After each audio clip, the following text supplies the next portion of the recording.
¿Me confirman si están viendo la presentación, por favor? Sí, profe. Sí, profe, sí. Gracias.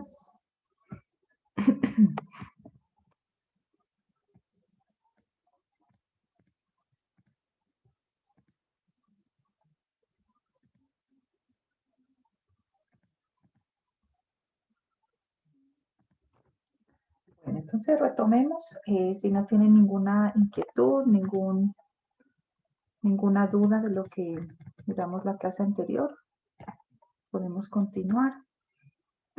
Habíamos hablado, estábamos todo lo relacionado con la raíz, con la morfología de la raíz, haciendo alusión principalmente a cómo se las puede clasificar de acuerdo a su origen y a su posición. Hablamos de las raíces primarias. ¿Quién me apoya diciéndome en qué consistían o cuáles son las raíces primarias?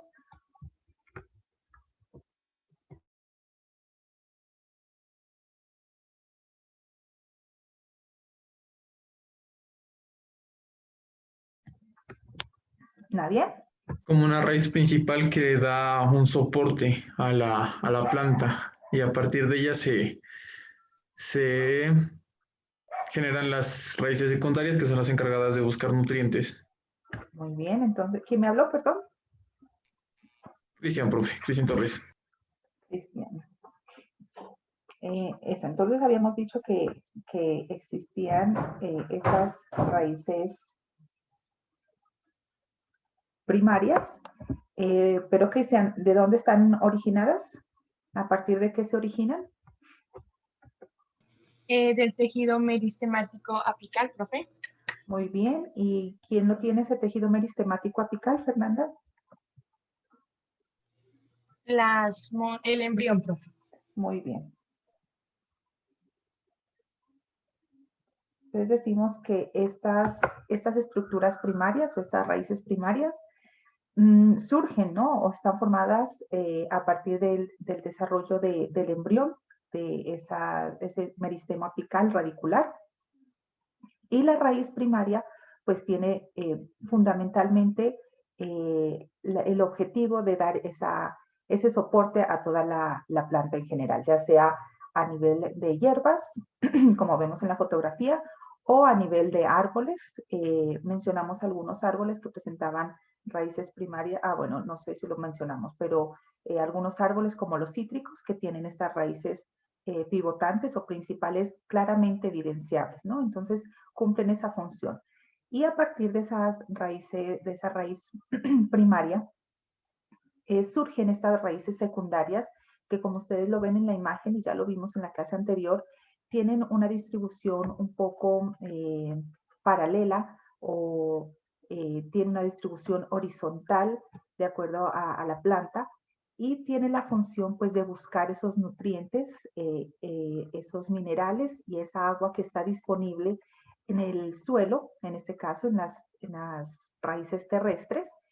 Y también me produce algo más en esas raíces secundarias. ¿Qué producen esas raíces o esas raíces laterales? ¿Qué más tienen esas raíces laterales? Los pelos radiculares. ¿Tienen los pelos radiculares? ¿Alguien recuerda cuál es la función de esos pelos radiculares? Buscar nutrientes. Buscar nutrientes. A través de ellos se captura, ¿no? Se absorbe el agua, lo vimos cómo lo transporta a partir de la epidermis y también hace la captura de minerales.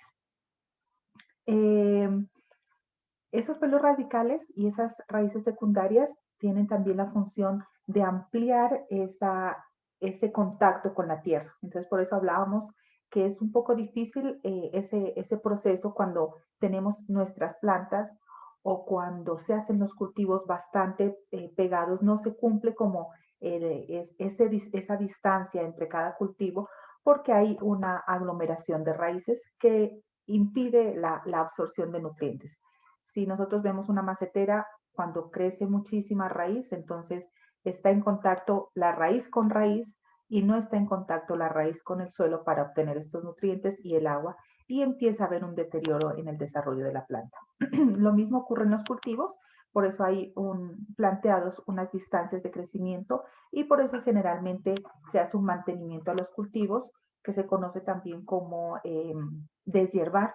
Entonces se quitan esas plantas que no queremos que estén en esos cultivos o alrededor de nuestra planta para que tenga una alta disponibilidad de agua y de nutrientes o de minerales.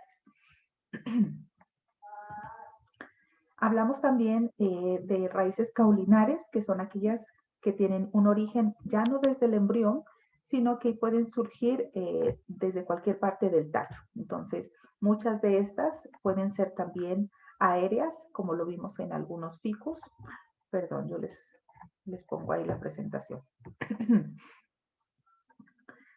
Como pueden ser algunos ficus, pero también pueden ser algunas orquídeas o algunas bromelias, también algunos anturios, algunas araces, y que fácilmente los podemos identificar. En algunas otras ocasiones surgen de los tallos, pero no necesariamente son aéreas, como en el caso de la fresa o del quicuyo, que permanecen por debajo del suelo. Hablamos también de unas caulinares que se encuentran principalmente en algunas especies de trepadoras o escandentes y cumplen como esa función de permitir que la planta pueda adherirse a ese hospedero y pueda tener una mayor proyección de su longitud. ¿Para qué? Pues para poder capturar mayor energía solar y desarrollar un proceso de la fotosíntesis un poco más eficiente. Hablamos del matapalo, en este caso es un ficus. Hablamos también de las raíces adventicias, que surgen principalmente o se originan a partir de estructuras foliares, es decir, desde la hoja, y pueden producir asexualmente una nueva planta.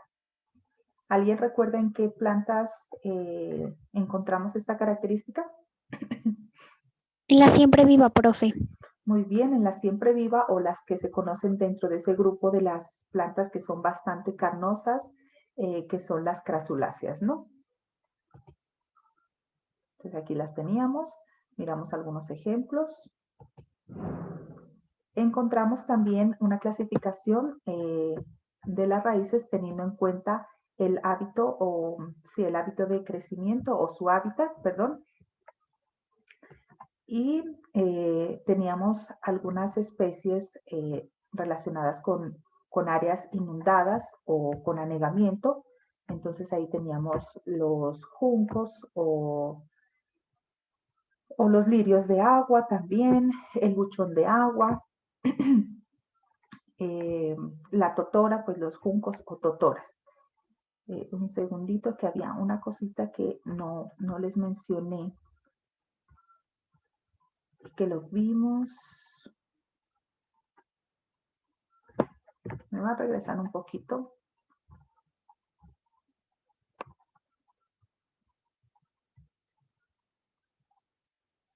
Aquí. Habíamos mencionado que en el córtex o en la corteza también se presentaban unas estructuras que se llaman aerénquima. Ese aerénquima son como burbujas, como espacios entre la corteza que se forman, y es particularmente para permitir que esas raíces tengan una capacidad de flotar, ¿no? Entonces eso lo encontramos, esas estructuras las encontramos en estas plantas acuáticas particularmente, y suelen también encontrarse en algunos tallos. También encontramos las raíces terrestres, pues que son las más comunes, que son las que se encuentran pues debajo de un sustrato o del suelo. Y encontramos las raíces aéreas, que lo habíamos mencionado, está relacionado pues a las epífitas, a las plantas hemiepífitas, y exponen, ¿no?, sus raíces y frecuentemente no presentan un contacto directo con el suelo. Entonces, a partir del ambiente, ellos capturan los nutrientes o el agua, o también con esas asociaciones que hay en los sitios donde ellas se encuentran como epífitas, que están relacionadas pues a la absorción de agua, que es ayudada por por estas formaciones de vegetación que son los musgos y los líquenes.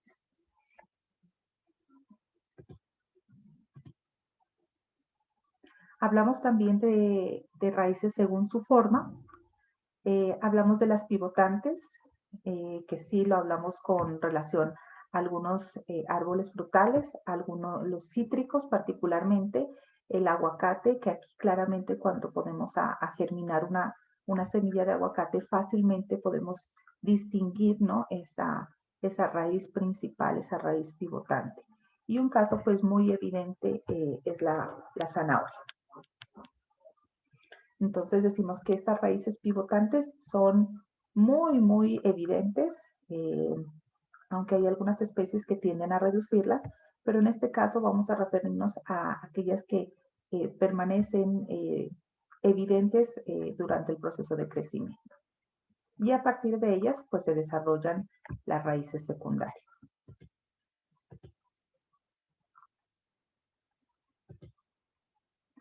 Hablamos también de las raíces fibrosas, que están relacionadas principalmente ¿a qué grupo de plantas?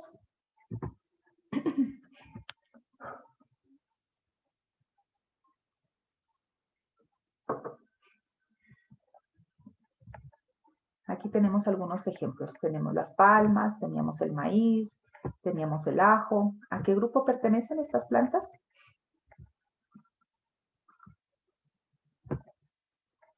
¿No? ¿No recuerdan? Monocotiledóneas.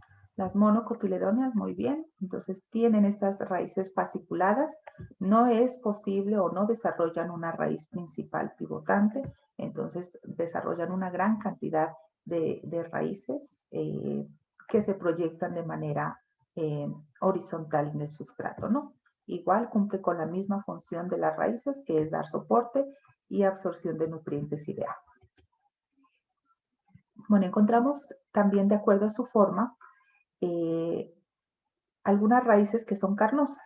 Entonces encontramos, o dentro de este grupo de las raíces carnosas, están aquellas raíces que son bastante gruesas, ¿no? Como lo podemos ver en las imágenes, y están asociadas principalmente a una función de almacenamiento o de reserva de algunos nutrientes o de algunos componentes, como en el caso de almidón o algunas veces, sí, particularmente almidón o azúcares, que es lo que ellas almacenan y que la utiliza la planta en el momento en que ella lo requiere. Particularmente está asociado al momento en que hay producción de flores o hay producción de frutos o incluso la producción de néctar. Entonces, esa energía acumulada en estas estructuras se la utiliza pues en momentos particulares que la planta lo requiere.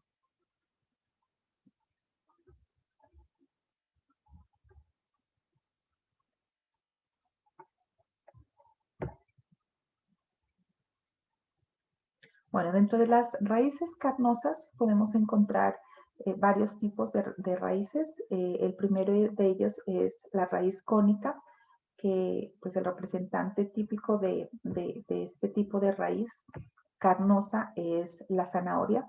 Entonces tiene una forma de que se adelgaza la parte final o la parte distal de ella y tiene un ensanchamiento en la parte de arriba, ¿no?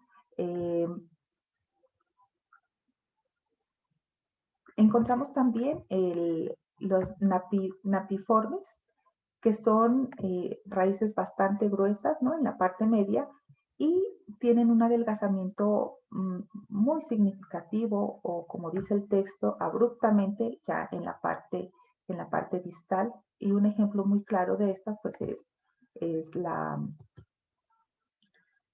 la remolacha, también el nabo, son de este tipo de raíces, ¿no? Nuevamente, pues esa característica es relacionada a su almacenamiento, ¿no? Son estructuras de reserva. Y encontramos las tuberosas, que son raíces que, si ustedes pueden observar, se parecen mucho a los tubérculos, entonces son bastante también ensanchadas, pero en este caso pues son raíces evidentemente son raíces, cumplen con esa función.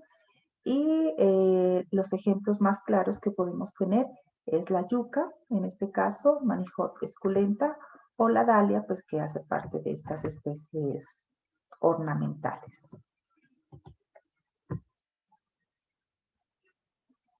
Encontramos también, de acuerdo a su consistencia, ¿sí? En el caso de la chira, ¿es un tubérculo o es un... Tuberosas, ¿no? Ah, la chira es una raíz, es un tallo. Ah, es un tallo. Ah, listo. Gracias. Ya les voy a mostrar la chira. Un momentico.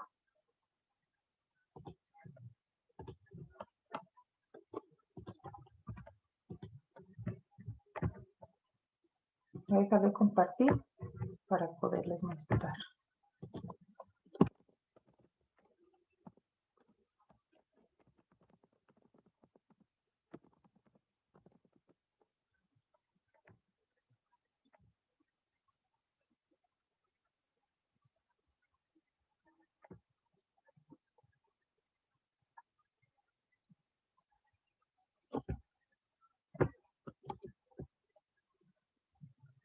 Un momentico.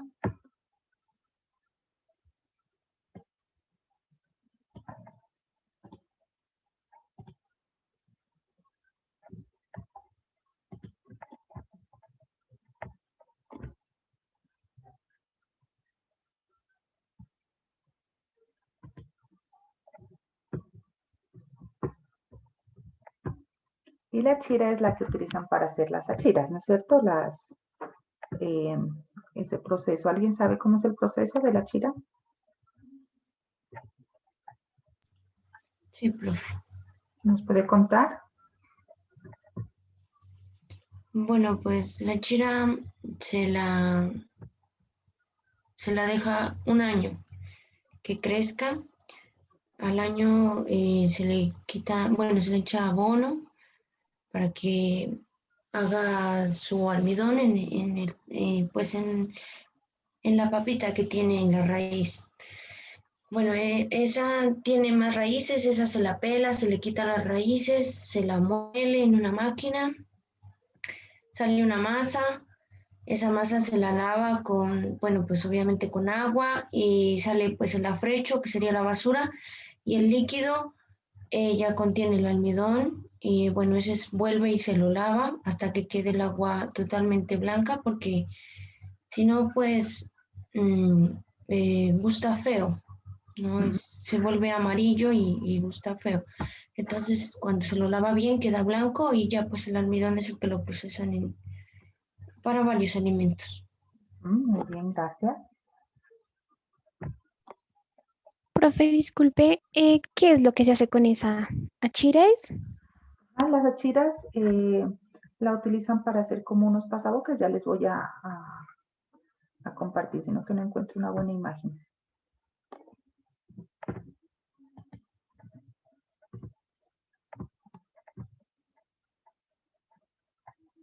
Un segundito.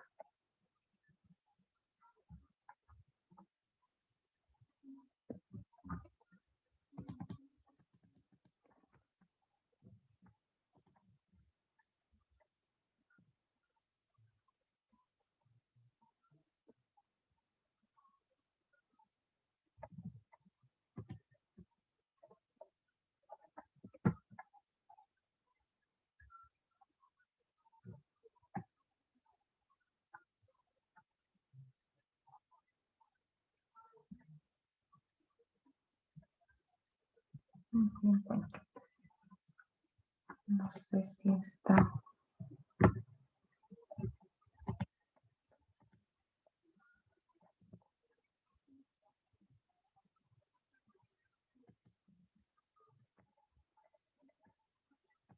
Vamos a ver esta, a ver si nos...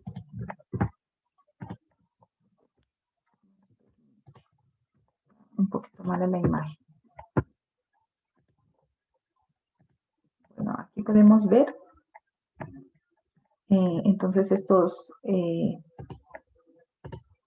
estas raíces esos tallos rizomatosos. Entonces recuerden que aquí hay una producción de unos nudos. Es muy similar a lo que hablábamos como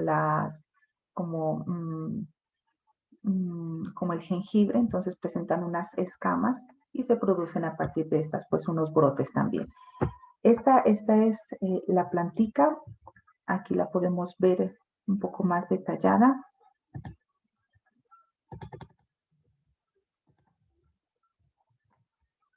Yo creo que muchos de ustedes la conocen, se la utiliza también como ornamental.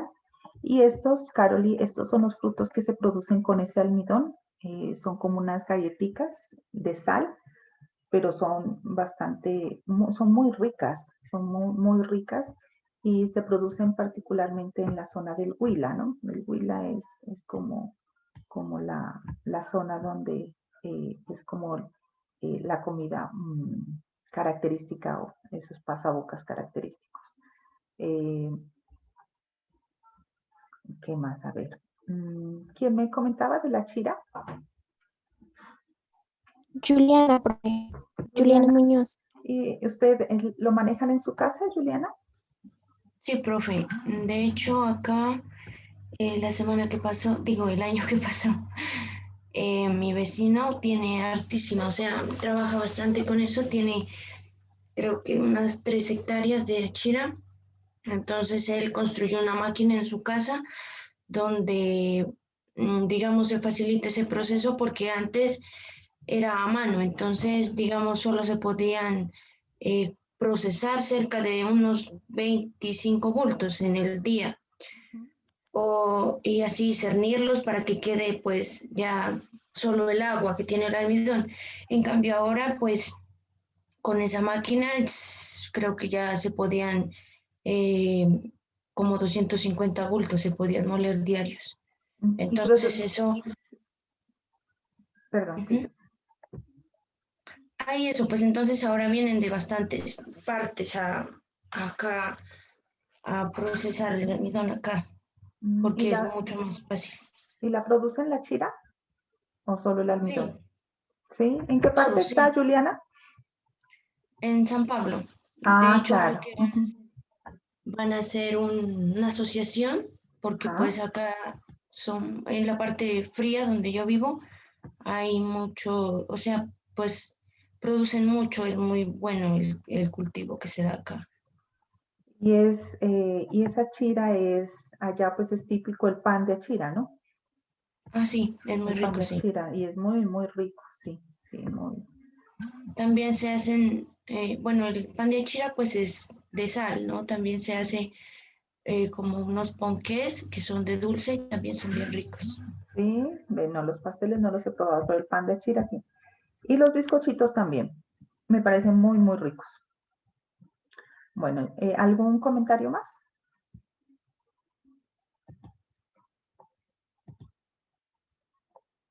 Bueno, entonces hablamos de las raíces también según su consistencia.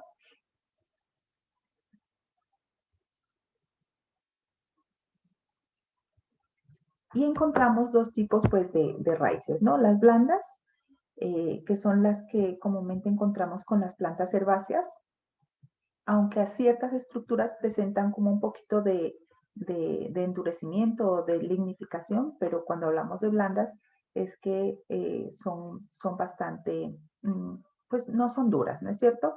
Y cuando hablamos de raíces leñosas, estamos hablando de aquellas que pueden desarrollar un crecimiento secundario y encontramos también o se encuentra en este tipo de raíces unos tejidos lignificados que este tejido pues le da esa resistencia y esa fuerza principalmente pues asociado a los árboles, ¿no? Entonces aquí tenemos algunos ejemplos de raíces leñosas. Miren que bastante lignificado, entonces se convierte prácticamente como la misma estructura del tipo del tallo, entonces bastante duras. Y es porque aquí encontramos en las raíces el cambio, que lo mirábamos sobre todo en los tallos cuando hay un xilema secundario, Recuerden que los xilemas se diferencian y quedan solo tubos, y esos tubos son bastante rígidos. Entonces aquí hay también en las raíces hay un crecimiento del xilema secundario, un cambio que permite esta formación como de raíces leñosas. Aquí tenemos pues las raíces, las raíces blandas. Segundito.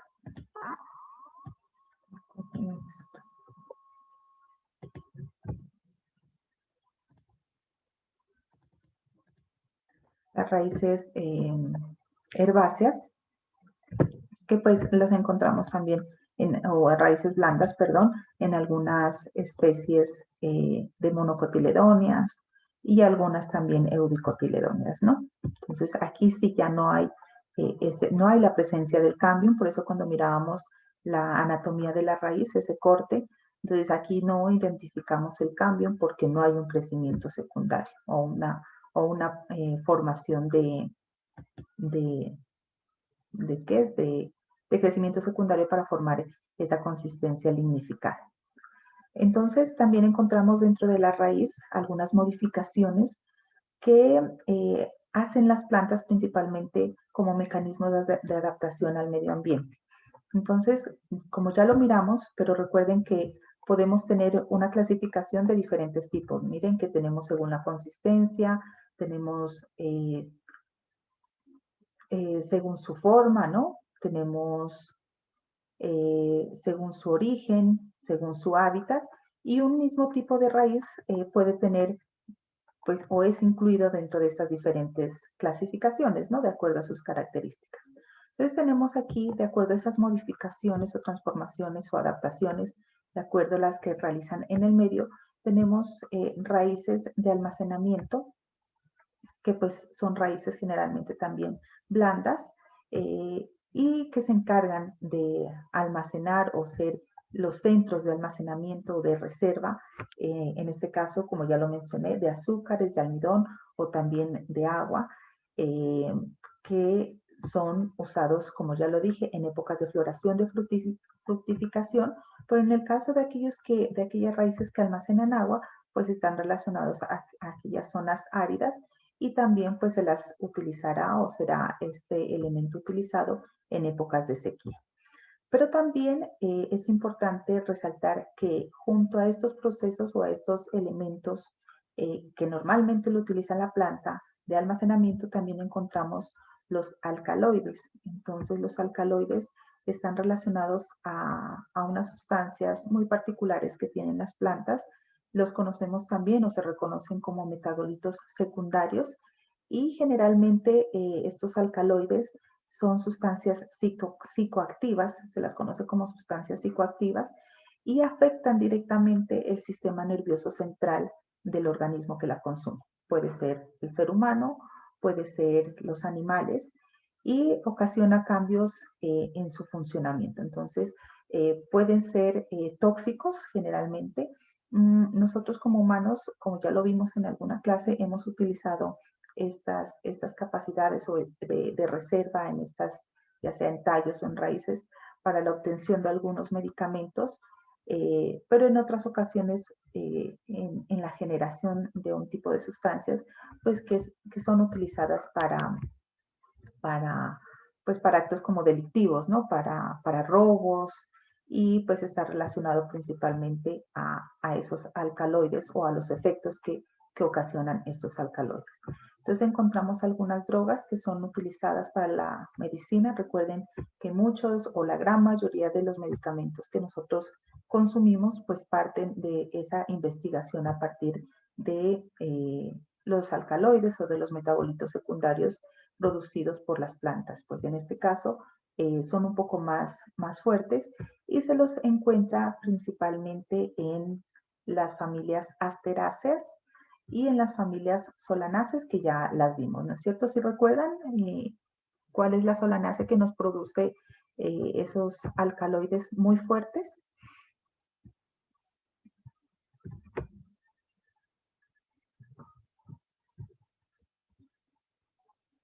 ¿No? ¿Nadie recuerda? que miramos unas plantas que producían estos alcaloides. ¿Era el llamado borracho?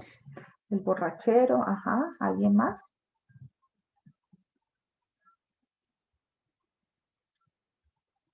¿O conocen alguna de las raíces que sus mamás o sus abuelas o sus abuelos utilizan para algún proceso de curación con relación a las raíces? El jengibre es utilizado para algunos beneficios naturales. Pero con relación a los tallos,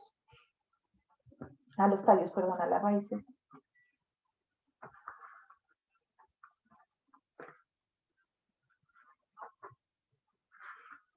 ¿Nadie?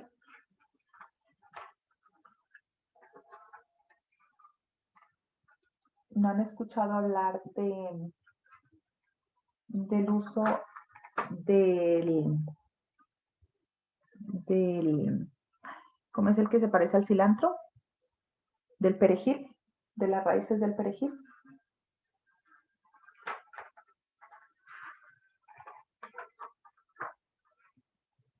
Que aparte pues es, ¿sí? ¿Alguien?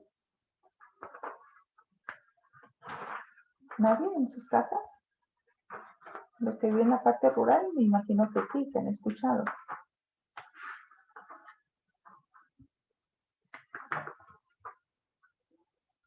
¿No? Pues uno de los, el perejil es una sustancia también, produce, ¿no? A partir de las raíces unas sustancias, unos metabolitos secundarios bastante fuertes. Se los sabe utilizar también como diuréticos o para atender afecciones relacionadas con infecciones urinarias. Pero también estas sustancias que se encuentran en forma de metabolitos secundarios también son utilizadas para calmar el dolor, ¿no? No solamente para la obtención pues de cosas negativas, sino que realmente son utilizadas como medicamentos para tratar algunas enfermedades. Entonces, está calmar el dolor o incluso para calmar o aliviar o tratar problemas mentales.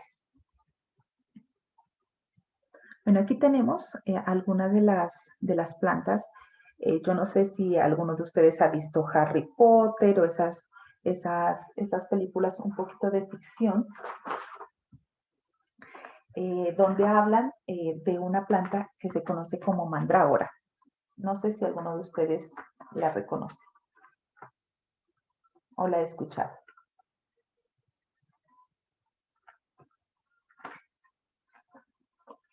¿No? ¿No han visto una película que hable de estas plantas? ¿De Sí, la profe. mandrágora? ¿Sí, Caroline? ¿Nos puede contar o no? Profe, pero lo que yo le diga es puro Harry Potter. Sí, nos sirve, porque hay mucho de lo real ahí. Ujú.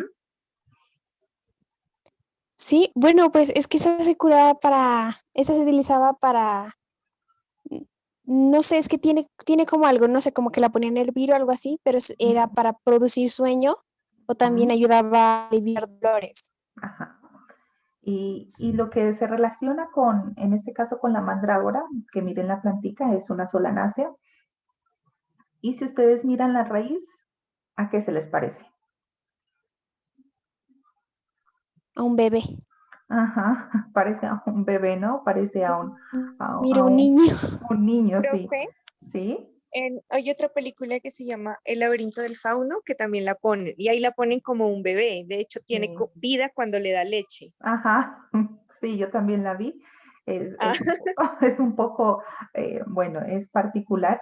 Y es que ustedes la ven y sí, pues eso se le ha relacionado, yo creo que desde mucho tiempo atrás a todo el proceso medicinal o de curación, pero recuerden que desde mucho tiempo atrás todo el proceso de manejo de plantas medicinales también ha estado relacionado con la brujería, ¿no? Como lo podemos ver en esas dos películas, que es algo relacionado con la brujería, con la parte mágica, ritual, ¿no?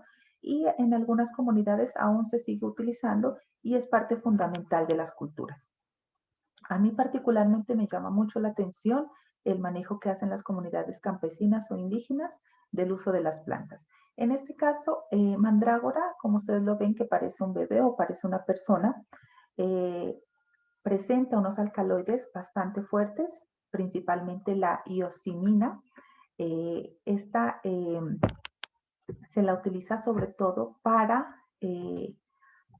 aliviar trastornos gastrointestinales, pero también se la utiliza para cardiopatías o problemas cardíacos, y también se la utiliza para la enfermedad o el mal de Parkinson, que es una enfermedad neurodegenerativa, ¿no? Entonces, recuerden y nuevamente reitero que pues las plantas son fundamentales para todo el proceso del desarrollo a nivel de la medicina.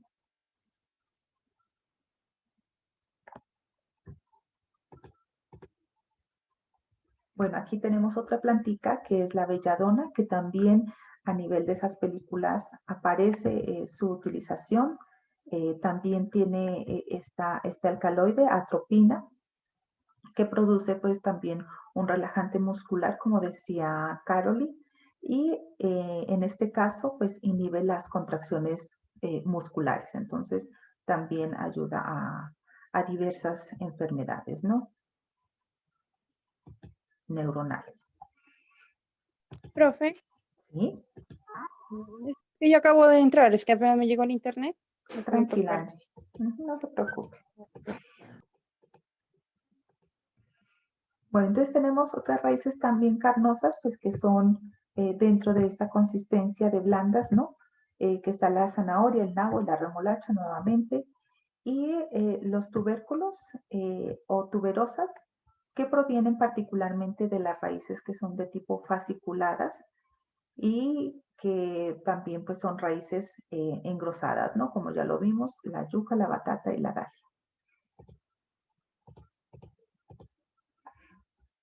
De acuerdo a otro tipo de modificaciones, también tenemos aquellas raíces que se han modificado para obtener nuevas alternativas de desarrollo de algunas plantas, y en este caso está relacionado a la fijación, pero particularmente la fijación de aquellas plantas que son epífitas, como podemos ver en las fotografías. Entonces hacemos relación a las bromelias, a las orquídeas, pero también encontramos algunas aráceas, como los anturios, algunas especies de anturios, que también tienen la capacidad de desarrollar estas raíces adhesivas o adherentes y les permite sujetarse o adherirse a su hospedero, ¿no? En este caso, pues aquí fácilmente las podemos ver y la relacionamos pues con otra clasificación que ya vimos, que son las raíces aéreas. Si tienen preguntas, por favor, van participando, ¿no?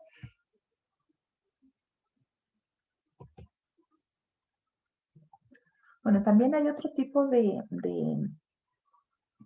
raíces relacionadas a la fijación que están relacionadas, pues nuevamente con estructuras arbóreas de gran tamaño.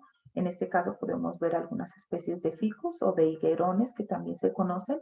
Y estos árboles, como ustedes pueden ver en las fotografías, desarrollan unas raíces que son unas proyecciones que no se limitan a la superficie del suelo, sino que tienen una proyección un poco más hacia el tronco, y las partes pues un poco más superiores, y se constituyen o se asemejan a tablones, ¿no? Estructuras como tablas, y es precisamente esto pues que contribuye a ese proceso de fijación. Como son árboles bastante grandes que pueden alcanzar 25 o hasta 30 metros, entonces desarrollan este tipo de raíces que también las podemos clasificar como leñosas, y cumplen principalmente esa función, ¿no? De dar una fijación o un sostén bastante fuerte, bastante resistente a estas estructuras arbóreas bastante grandes.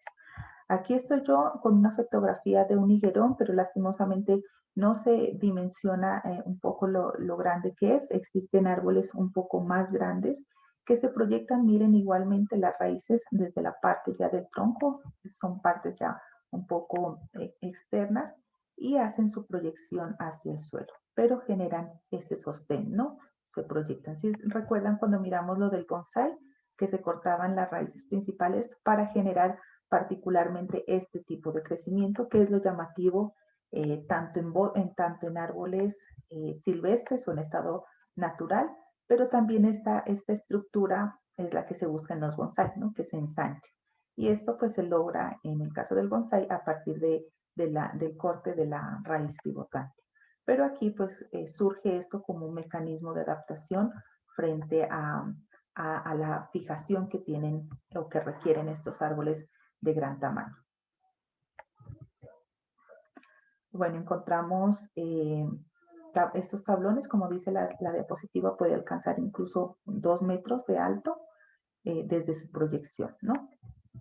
Y pues son particulares en la ceiba, como vemos aquí, en la ceiba pectandra, o en los ficus o los higuerones. No sé si alguien ha conocido o conoce un higuerón en los bosques.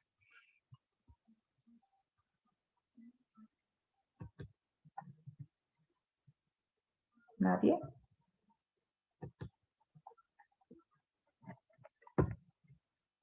¿No? Bueno, entonces, continuemos. Aquí tenemos otro mecanismo que tienen las plantas a partir de las modificaciones de sus raíces que se llaman austorios. Estos austorios son unas estructuras también muy interesantes porque las han desarrollado principalmente las plantas parásitas o semiparásitas o hemiparásitas y sirven o las utilizan para extraer el alimento del interior de la planta, ya sea de sus ramas o de sus tallos principales. Hay algunas familias que son características, se encuentran las lorantáceas, se conocen también como pajarito golondrina, y aquí también aparece otra especie del matapalos, que yo creo que es muy relacionado a las especies que podemos encontrar más comúnmente relacionadas a los cítricos y al café. Y pues son una de las especies que ellos parasitan, ¿no? Tenemos que parasitan el cacao también, como lo ven ahí, el aguacate, el guamo o algunas acacias. ¿Alguna pregunta? Profe, Sí, Caroline. no entiendo muy bien qué es lo que están haciendo ahí. Vamos a darlo. Aquí, este es como el árbol hospedero y alcanzamos a mirar como estas estructuras que es la planta parásita. Entonces empieza a envolverlo. Es casi muy parecido a lo del matapalo. Incluso esta es otra especie, pero no pertenece a los ficus, pero sí se encarga de parasitar arbustos un poco más pequeños o árboles un poco más pequeños, como en el caso de los cítricos, o como mencionaba el compañero, el café. Y vamos a ver unas estructuras, y aquí se pueden ver, y lo que hacen estos austorios, perdón, es desarrollar estas estructuras para llegar hasta los haces vasculares o el tejido conductivo y poder absorber los nutrientes de la planta. Y de esta manera se convierten en plantas parásitas, es decir, que parasitan, aprovechan y extraen los nutrientes que transporta o que obtiene la planta a partir de la planta hospedera a partir de la fotosíntesis. Entonces es como si perforaran, mire, estos austorios, perforaran y llegaran hasta los haces vasculares. Pues en este caso, el floema, que es el que transporta la glucosa, ¿no? Los elementos pues, que se obtienen después de la fotosíntesis. ¿Sí? Ahí sí está claro, Carol. ¿Y para todos? Sí, sí, profe, ya entendí. Miren que son unas estructuras que en algunos casos incluso puede parecer que es parte del árbol hospedero, ¿no? Porque es una relación, miren, que perfora y ahí se queda, ¿no? Ahí se queda.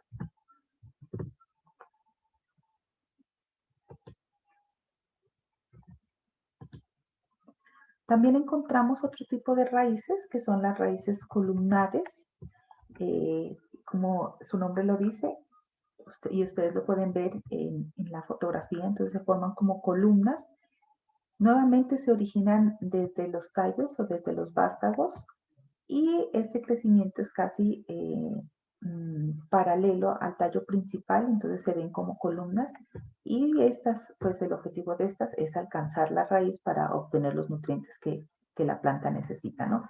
Muchos de estos árboles que nosotros vemos aquí, un caso particular también se incluye algunos higuerones y son objeto pues de muchos visitantes, ¿no? La gente en algunas casas, en algunas reservas o en algunos parques los conservan porque llaman mucho la atención de los turistas. Y no son estructuras pues pequeñas, ¿no? Uno prácticamente puede entrar a estos sitios que se forman de estas raíces columnares. ¿Alguna pregunta?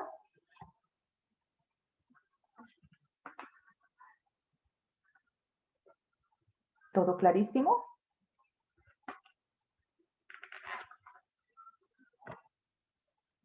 Bueno.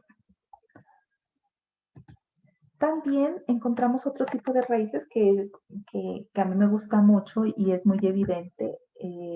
Son bastante extrañas, pero me parecen muy bonitas. Se presentan en algunas palmas y se les llama, en este caso esta palma se le llama palma zancona, y es porque sus raíces se proyectan un poco de manera aérea en la parte superior ya del tallo. También se las conoce como raíces fúlcreas y se proyectan pues desde el tallo hacia el suelo, ¿no? También pues con ese objetivo de presentar o de ayudar al sostén de la estructura o del árbol o de la planta. En el caso de algunas monocotiledóneas, de manera particular, lo encontramos, ¿en qué plántica es esta?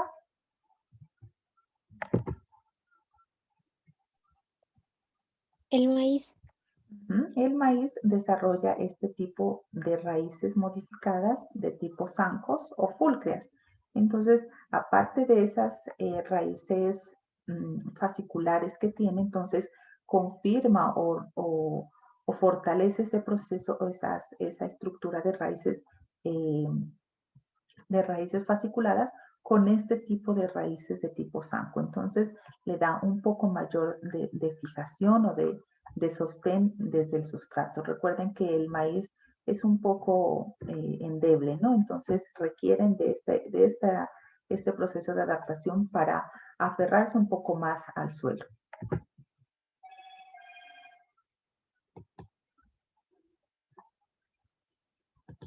Bueno, esto es algo muy interesante también y se da en algunos árboles de los mangles, perdón, y desarrollan a partir de las raíces que están debajo del suelo, hay una formación de unas raíces que ya no tiene un geotropismo positivo, sino que tiene un geotropismo negativo. Es decir, que las raíces ya no crecen hacia el suelo, hacia la profundidad del suelo, sino que empiezan a crecer hacia la dirección que está el tallo. Entonces, lo que ustedes ven aquí, esas proyecciones a partir de las raíces que están enterradas debajo del suelo, se crecen o se forman estos neumatóforos. Y son raíces que las desarrollan para facilitar el proceso de respiración, sobre todo en zonas que son un poco inundadas o fangosas o que están inundadas o anegadas, ¿no? Es decir, encharcadas o completamente inundadas. Entonces son estrategias que han encontrado principalmente los mangles para hacer ese proceso de intercambio gaseoso.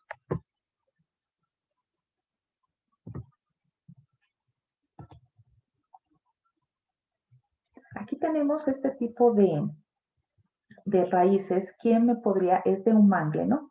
¿Quién me puede decir, de acuerdo a lo que hemos visto de la clasificación, qué tipos de raíces, qué tipo de raíz, qué características encontramos ahí?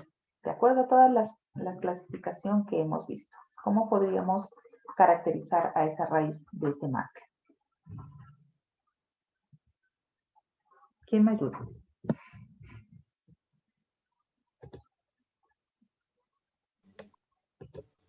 Caulinares. ¿Cómo? Caulinares. que surgen del tallo. Muy bien, ajá, caulinares. ¿Quién me dijo caulinares, Fernanda? Fernanda Natalí. Ajá. Natalie, ¿qué apellido? Delgado. Listo. Entonces tenemos caulinares, ¿qué más tenemos? También podrían ser zancas o raíces fúlcreas. Raíces, pueden ser, ¿no? Un poquito fúlcreas, ajá. Aunque las fúlcreas son más, pero no, sí, pueden ser fúlcreas, ajá. ¿Qué más?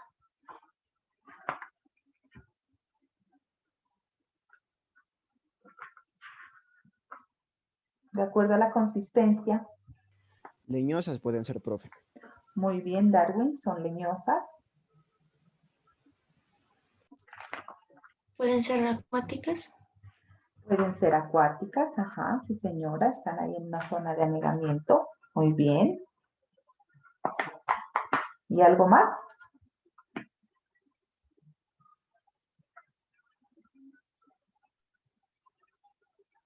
Profe, también podemos decir que son adventicias.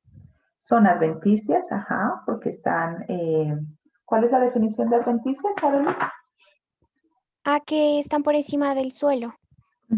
Pueden ser adventicias, también podemos decir que son aéreas, ¿no? Y que son caulinares porque surgen de la parte del tallo, ¿no es cierto? Yo creo que eso sería la clasificación que teníamos ahí para esas raíces y más o menos ese ejercicio es el que vamos a hacer en el laboratorio del martes. Entonces, nuevamente, para que busquemos unas raíces de algunas plantas para que podamos identificar y poderlas clasificar de acuerdo a lo que hemos observado en clase. Voy a compartirles este video.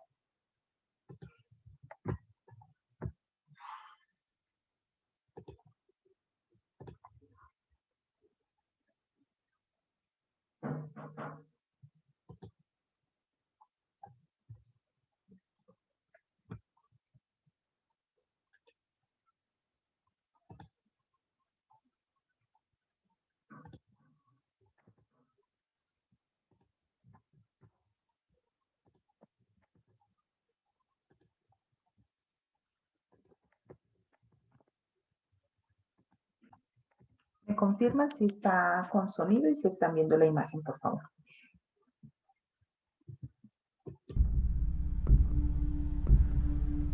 ¿Sí? ¿Tienen sonido? Sí, profe.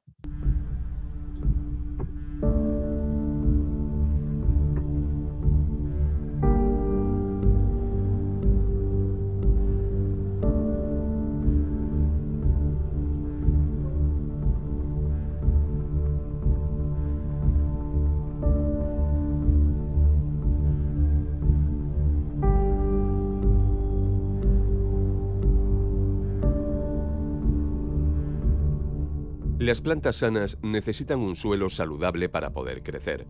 Para poder absorber exactamente lo que necesitan las plantas, el suelo tiene que tener los minerales y la vida necesaria. Una investigación científica demuestra que por el uso masivo de abono sintético con sal, el suelo no tiene más la biología necesaria para un crecimiento sano de las plantas. Se usa abono sintético desde un periodo en el que no había conocimiento del efecto largo plazo. Para los agricultores, este abono era una maravilla. Las cosechas se duplicaban y los agricultores podían producir alimentos para una población creciente. Pero ahora, después de años de uso de abono sintético, se descubren las consecuencias en el suelo. Cada vez hay menos minerales nutrientes en el suelo. De esta manera las plantas se debilitan y se ponen enfermas más rápidamente. No están más protegidas, sino que se vuelven más vulnerables a ataques de bacterias y hongos. El uso de abono sintético provoca también que el agricultor tenga que labrar su tierra cada vez más profundo porque la tierra se compacta más rápidamente. Esto es costoso para el agricultor y desastroso para el suelo. Hay métodos mucho mejores.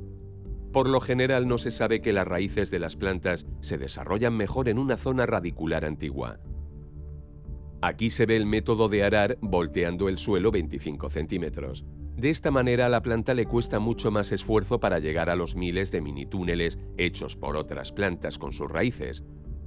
Muchas veces ni tan siquiera las raíces atraviesan la durísima suela del labor, por labrar la tierra con maquinaria pesada. El método de cultivo superficial nos da una solución posible. Con este método de poca profundidad, las raíces pueden aprovechar más rápidamente los túneles de las plantas anteriores. Las raíces solo tienen que esforzarse cuando llegan al final de los túneles. Entonces se puede enraizar más profundo año tras año. De esta manera hay más disponibilidad de humedad y suelo para crecer. El control de plagas con tratamientos químicos no es mucho más que tratar y ocultar los síntomas de la enfermedad. Las plantas sanas tienen la capacidad de mantener las enfermedades a raya. Como reacción a los efectos negativos del uso de abonos sintéticos, se usan productos de control de plagas para salvar la cosecha. Nuestra conclusión es que las plantas que solo reciben abono sintético siempre se ponen enfermas. El abono sintético es la causa directa del uso de la mayoría de productos plaguicidas. Para solucionar el problema mundial de exceso de abono sintético, hay que romper el círculo vicioso. La pregunta que nos tenemos que hacer es, ¿cómo podemos mejorar el suelo? La respuesta es sorprendentemente simple, pero necesita una breve explicación.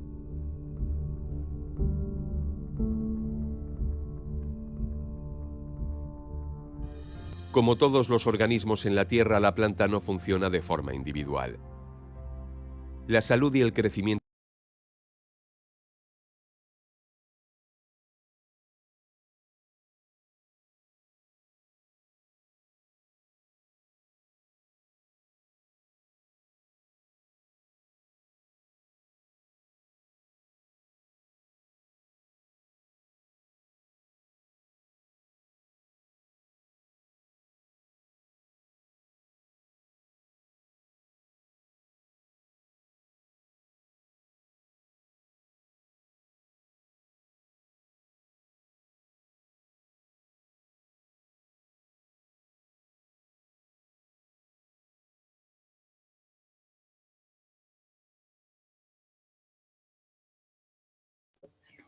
Profe,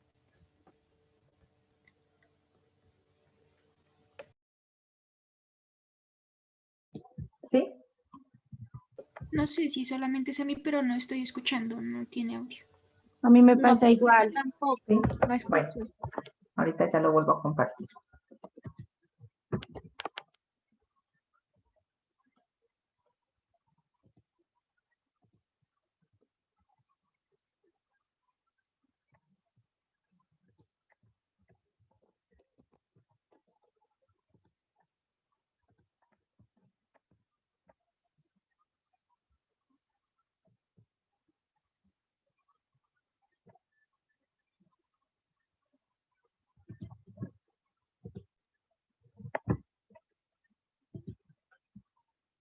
¿Ahí están viendo mi pantalla? Sí, profe. plantas suministran a ¿Sí? cambio ¿Está el azúcares audio? en forma de glucosa. Sí, el audio ya. Para explicar este sistema, vamos a explicar las bacterias y los hongos de forma separada.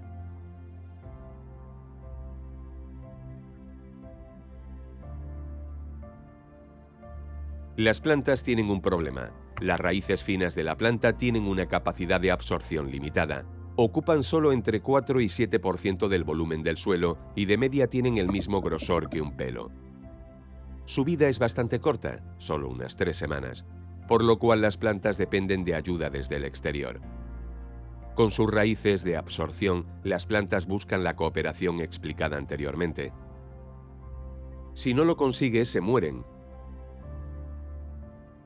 Si lo consiguen, es el inicio de una bonita relación. Desde ahora se puede realizar una simbiosis.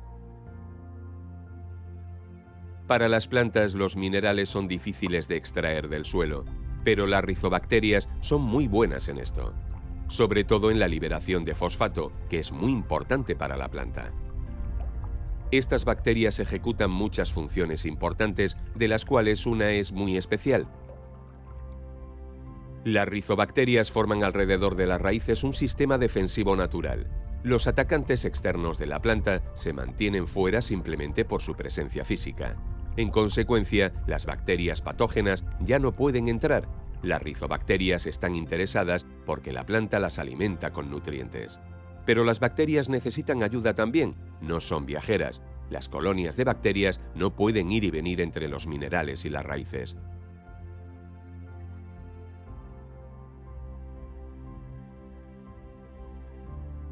La mayoría de los minerales que están en la Tierra están fuera del alcance de las raíces y por lo tanto también de las rizobacterias, ya que solo se pueden establecer cerca de las raíces. Ya hemos demostrado antes que el espacio de absorción es pequeño. Los hongos micorríficos pueden aumentar drásticamente esta capacidad de absorción. Suena como un desarrollo moderno, pero no lo es. Es más, los hongos han existido siempre, pero por la modernización se han perdido de vista y están presentes de forma esporádica por el uso prolongado de abono sintético. Los hongos micorríficos siempre han vivido en simbiosis con las raíces de las plantas. Este tipo de hongo forma un nexo vivo dentro de la raíz y lo transforma en un sistema de absorción y transporte. Estos hongos son esenciales para un crecimiento sano de la planta. Las micorrizas en la raíz son tan normales como los gránulos de clorofila en la hoja. Por esto no puede haber discusión posible. Como hemos dicho antes, el grosor de las raíces de absorción es de 0,2 milímetros. Por ello, solo pueden crecer en los macroporos, como se puede apreciar aquí. Ahora con el zoom vamos a ver qué pasa cuando una planta obtiene ayuda de un hongo micorrífico. Los hilos de los hongos son bastante más delgados que los de la mayoría de las bacterias. Tienen un grosor de solo 3 micrón. Con estos hilos pueden crecer dentro los microporos, que es donde está almacenada la mayor parte de nutrientes y agua. Sin esta ayuda las plantas no alcanzarían nunca estos espacios. No son las raíces, sino que son los hilos de los hongos los responsables de la absorción de nutrientes y agua. A través de estos hilos largos y finos, que asumen la totalidad de la absorción de minerales de las raíces, se puede llegar a distancias más lejanas.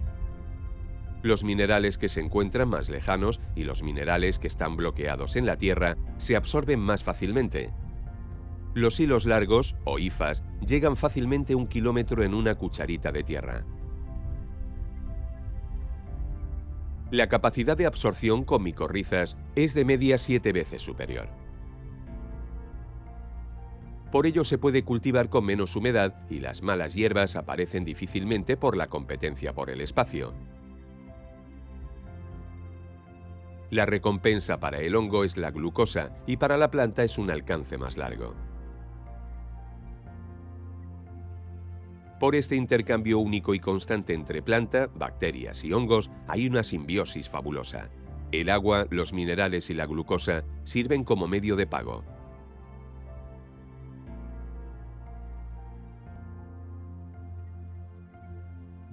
Para una colaboración entre suelo y raíces es absolutamente imprescindible una biología saludable.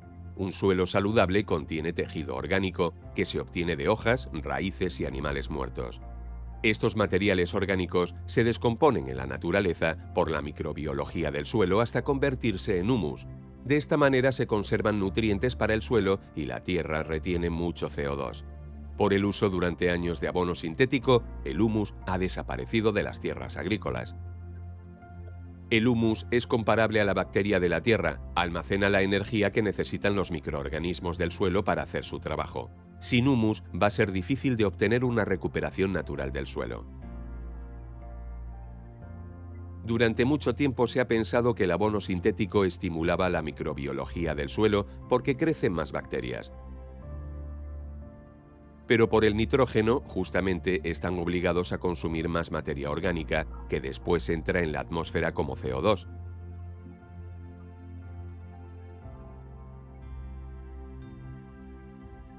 La simbiosis entre planta, hongo y bacterias no es solo una colaboración bonita, es pura necesidad.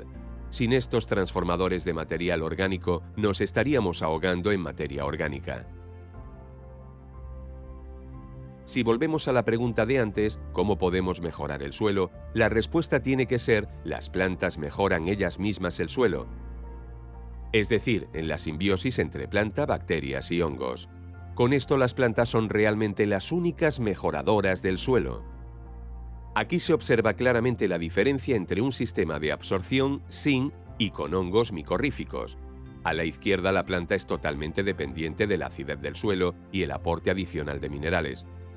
A la derecha las raíces mismas pueden organizar la acidez y la absorción a través de los hongos micorríficos. Esto resulta en una absorción más saludable que se desarrolla perfectamente con los nutrientes orgánicos.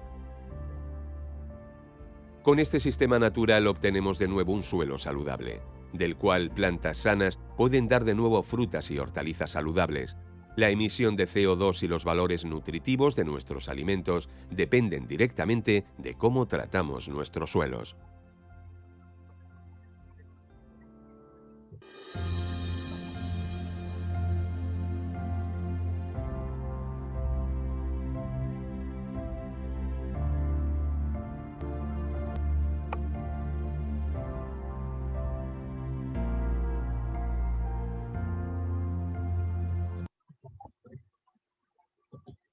Bueno, ¿qué les pareció el video?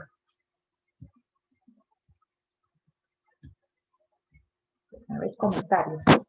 Pues por mi parte, pues la parte es bien interesante, ¿no? Como nosotros mismos, pues nos dañamos de esa simbiosis.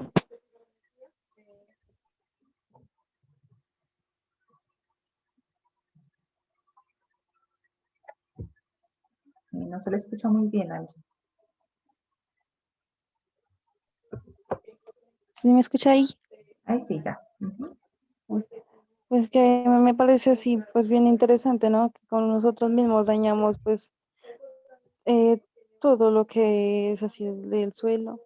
Y pues, como nosotros ayudamos a las plantas con eso, además de contaminar, pues ya no necesitan de como de esa simbiosis. Muy bien. ¿Alguien más?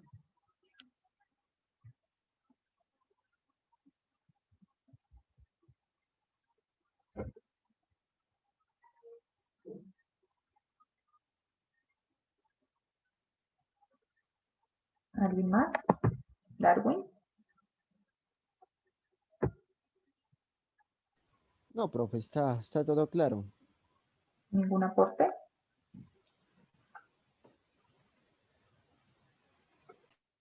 Jefferson, ¿algún aporte?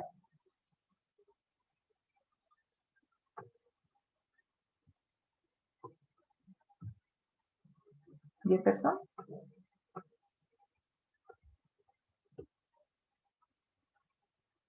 Lady, ¿algún aporte? Lady Chávez.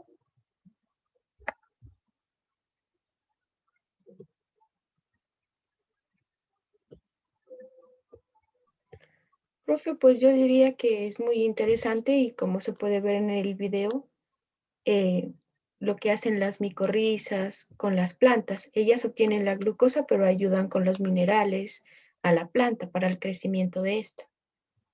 ¿No? Es algo muy importante. Miren que las condiciones naturales de las plantas, ¿no? Ellos con esas simbiosis, esas asociaciones con hongos o con bacterias, llevan a cabo las funciones que como plantas, las raíces de manera particular y de manera individual no pueden absorber, ¿no? A pesar que tienen los pelos radiculares, perdón, pero ya observamos en el video que se requieren de áreas un poco más mínimas para poder tener una mayor área de contacto, de distribución, para poder alcanzar estas partículas un poco más pequeñas, ¿no? Estas asociaciones se dan naturalmente. Nosotros con todo el proceso de abono o de labrado de la tierra, pues hacemos que vaya compactándose y se vayan perdiendo estos microorganismos que son indispensables para esas asociaciones y esas simbiosis que se dan. Como muestra el video, de un tiempo para acá, yo creo que desde que empezó todo el proceso de industrialización, fue el afán de incrementar la producción de los cultivos Y con ello pues se incrementó también el desarrollo de muchos abonos inorgánicos que limitan enormemente la capacidad de recuperación y de estado natural de los suelos y de estos microorganismos asociados de manera pues increíble con las plantas. Se ha dejado de lado los abonos orgánicos que de manera tradicional se venían usando con las comunidades campesinas y con las comunidades indígenas también, y se ha reemplazado por estos abonos que yo creo que muchos de ustedes que tienen sus fincas se han dado cuenta que presentan unos costos bastante altos y se ven reflejados pues en el costo de la producción, ¿no? Entonces las ganancias son cada vez menores. Existe también la recuperación de las semillas tradicionales o de las semillas ancestrales de algunas especies, particularmente de algunos tubérculos como la papa que se protege, también algunas fabáceas como algunos frijoles, también algunas variedades de maíz se trata de proteger, pero también las grandes industrias, y quizás no existe como esa dinámica a nivel político que, que permite esa recuperación, ¿no? Y por el contrario se han creado muchas más semillas que sí, incrementan la producción, pero lastimosamente la calidad de los productos y la dependencia de los agroquímicos pues es bastante alta. Entonces, cada vez se va deteriorando esas dinámicas, esas asociaciones y esa simbiosis que existe entre las plantas y los microorganismos y las dinámicas que existen entre las plantas y nosotros como organismos consumidores de esas especies vegetales, que consumimos tallos, raíces, flores, hojas y frutos, semillas que son indispensables no solamente para nosotros como poblaciones de humanos, sino para toda la fauna que existe alrededor de estas especies que son muy importantes para el desarrollo, ¿no? de todas las comunidades, ya sea comunidades naturales o las comunidades que están asociadas a la producción. Bueno, yo creo que podemos, sin desconectarnos, yo creo que podemos trasladarnos a la plataforma del COES y poder realizar el taller. Con esto pues finalizaríamos lo relacionado con raíces. Voy a... Profe, yo tengo una pregunta. Sí, Nicolás, cuénteme. No todas las plantas ejecutan esa asociación con las micorrizas, ¿no? No todas, pero la gran mayoría sí lo hacen. Ajá. Profe, ¿y cómo se sabe cuando están haciendo esa asociación con las micorrizas? ¿Cómo se sabe? Ahí toca hacer como un análisis de las raíces, un análisis de suelos, si hay presencia de micorrizas, pero también hay como las especies ya conocidas. Yo no las tengo aquí, pero si quiere yo las consulto para ver qué especies no presentan esas asociaciones. Pero prácticamente, como se vio en el video, todas las plantas requieren de esas asociaciones para poder capturar, ¿no? esos minerales que están en el suelo. Y recuerden que la disminución o la no absorción de esos minerales pues se ve reflejada en la capacidad de desarrollarse, ¿no? Entonces, ¿qué tan importante es el potasio? ¿Qué tan importantes son los fosfatos? Entonces, por ejemplo, en el potasio mejoran incluso la tolerancia al estrés hídrico de las plantas, contribuye a la división celular, los hace resistentes a enfermedades, pero entonces si no hay, activan también, perdón, la producción de enzimas, la producción del ATP también contribuye, el potasio, ¿no? Recuerden que también hace parte de todo ese proceso. En cambio, si hay disminución de estos minerales, pues también va a haber unos efectos que se van a evidenciar en la planta. Entonces, nosotros como interesados en la producción particularmente de las plantas, vamos a ver que hay una carencia de los productos o una disminución de la calidad de los frutos, perdón, hay una reducción de la calidad de las hojas, hay necrosis, hay pérdida de hojas y eso se refleja pues en la baja de producción de nutrientes o en el bajo rendimiento de la fotosíntesis. En el caso de los fosfatos, también contribuye básicamente en la división celular, en el transporte de los carbohidratos que son producto de la fotosíntesis para que se puedan distribuir en todas las áreas o en los órganos que requieren de estos carbohidratos, como son pues la floración, la producción de frutos, la producción de semillas. Entonces, si no hay fosfatos en el suelo, pues no va a haber esta formación exitosa, no va a haber floración, y si no hay floración no hay reproducción, pues no va a haber producción de frutos. También los fosfatos influyen directamente en la formación y crecimiento de las raíces. A ver, ¿qué más? Con relación al nitrógeno, también el nitrógeno es muy importante en dar el crecimiento, contribuir al crecimiento vegetativo, da particularmente el color verde intenso que nosotros vemos en las plantas, entonces contribuye a la clorofila, a la producción de clorofila, activa el crecimiento, ya lo dije, pero si hay una falta pues de nitrógeno, pues veremos nuevamente influyendo esos efectos negativos sobre el crecimiento particular de las plantas. Hay muchos otros más minerales pues que son básicos, pero estos son como los más importantes. Entonces, por eso las plantas acuden a esas asociaciones. No sé si ustedes han escuchado que es necesario dentro de los predios de cultivo plantar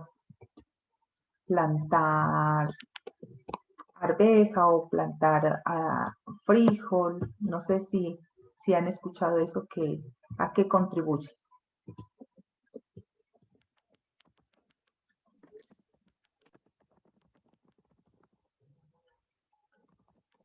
Profe, pues no sé bien a lo que contribuye, pero pues sí se mira, ¿no? Por ejemplo, cultivos de tomate y por el medio frijol. A veces medio también siembran maíz con frijol, ¿no? Profe, pues creo que lo que ayudan es a enredarse sobre el maíz, sobre el vástago del maíz, se sigue enrollando en el caso de la alberja o el frijol. Pero en cuanto a la calidad del suelo me refiero. Yo creo que, creo que tienen como unas pepitas que cuando ya estallan llevan al suelo nitrógeno, algo así es, profe.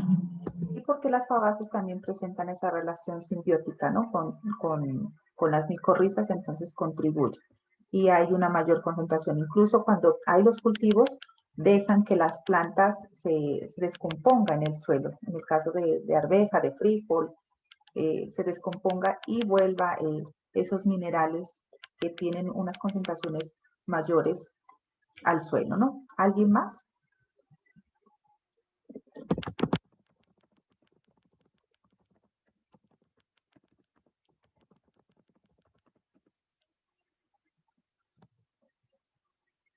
¿Nadie más? ¿Algún comentario?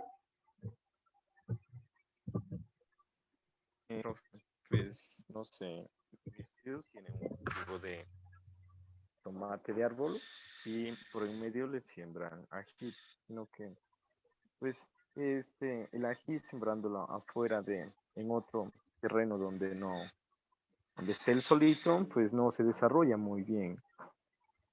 Porque entonces el tomate que le brinda es algún nutriente.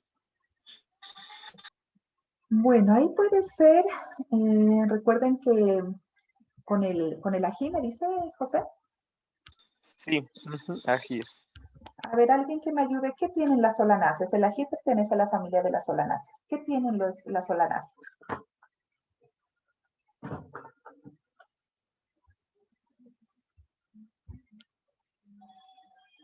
¿No se acuerdan qué tienen las solanáceas? Los metabolitos secundarios, ¿no? Ajá, tienen unos metabolitos secundarios muy fuertes. Entonces eso puede estar relacionado tienen alcaloides, entonces puede estar relacionado a que suprime de pronto alguna enfermedad o alguna herbivoría que le ocurre frecuentemente a los árboles de tomate.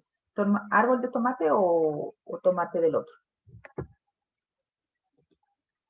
No, es tomate de árbol. Puede ser, y de todas formas, aunque el tomate es una solanácea, ¿no? Pero no se tocaría. Creería que puede ser por ese lado, ¿no? Que puede suprimir algún tipo de herbivoría que existe y que ataca al árbol de tomate. Aunque el árbol de tomate pues también tiene sus propios metabolitos secundarios pues que son característicos de las solanáceas. Pero puede estar relacionado, José, a eso. No había escuchado que lo asocian en los cultivos a- ¿qué es? Al ají.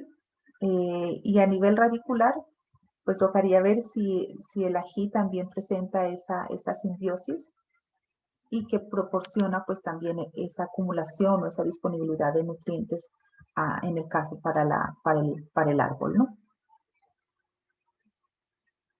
¿Alguien más?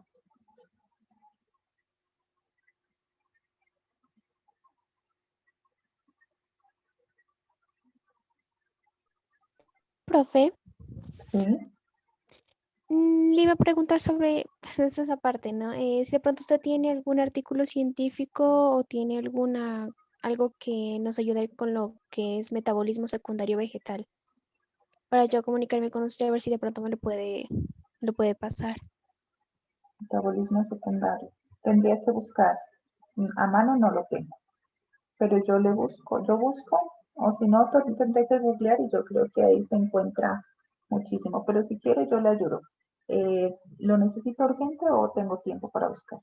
No, profe, tiene tiempo. Bueno, si yo alcanzo, lo haría este fin de semana y le comparto por el WhatsApp, ¿le parece? Sí, profe, me ayudaría bastante, gracias. ¿Sí ha buscado? Sí, he buscado bastante, pero pues, o sea, dice, bueno, ahorita que usted dijo metabolitos, yo me confundí porque dije, o sea, no sé si es lo mismo. Es que Ujú. realmente estoy muy perdida con respecto a eso. Bueno, yo reviso y le cuento, ¿le parece? Sí, profe, gracias. Bueno, ¿alguien más? Bueno, estamos 34 participantes. Si les parece, pasémonos a la plataforma de COES.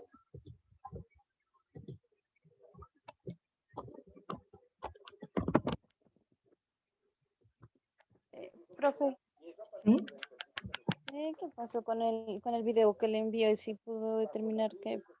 Le cuento que estuve buscando y buscando tratar de descifrar incluso si había algún análisis de algunos botánicos, de algunos científicos, y no encontré absolutamente nada sobre el video. Sí, yo les iba a mencionar eso, pero se me pasó. No logré como encontrar una explicación científica a eso, no. Solamente encontré varios reportes de varios periódicos que hacían alusión al video y como al artículo, a la información, pero nada relacionado con una justificación, una explicación científica. Entonces voy a seguir como revisando y si yo encuentro algo, pues les comparto. ¿Sí? Bueno, profe, ¿este taller tiene calificación? Sí, claro. Entonces vamos a aprovechar para evaluarlo.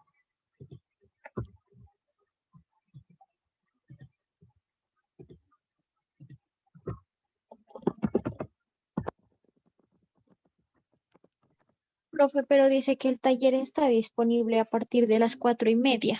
Y ya lo habilito. Un segundito.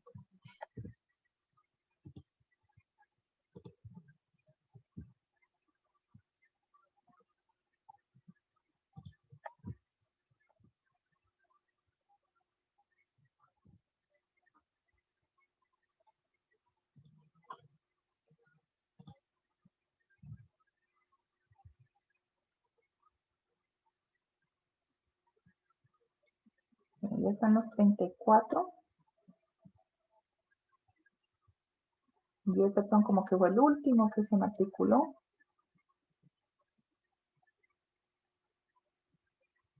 Angie, Gabriela, Yesenia, alguien, yo creo que no falta nada porque están 34 aquí. Jorge.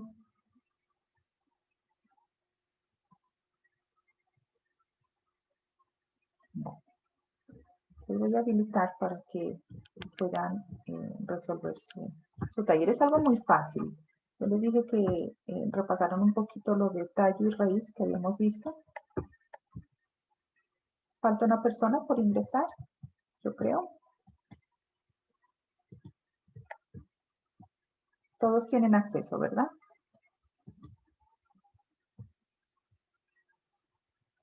¿Me confirman? ¿Todos están listos?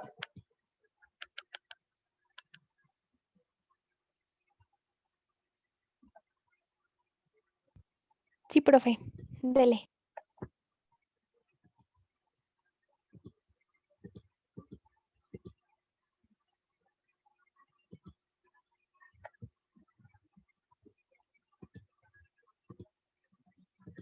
Voy a habilitar para que sean 15 minutos para resolver. Yo no creo que necesiten más. No lo dejan 20, profe. Sí, profe, es que había veces Déjelo el en 20, computador se profe. me queda. Bueno, si tienen alguna dificultad con el internet, pero es que ahí da, si les doy más tiempo, da chico a que se empiecen a avisar por el WhatsApp. No creo, somos honestos.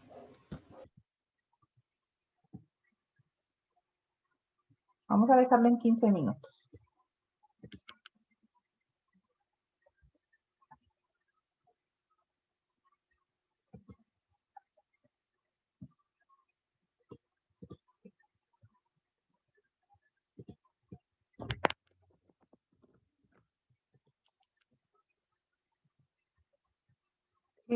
Si de pronto hay algún error, me cuentan, por favor. Listo, yo creo que ahí está habilitado para que lo desarrollen.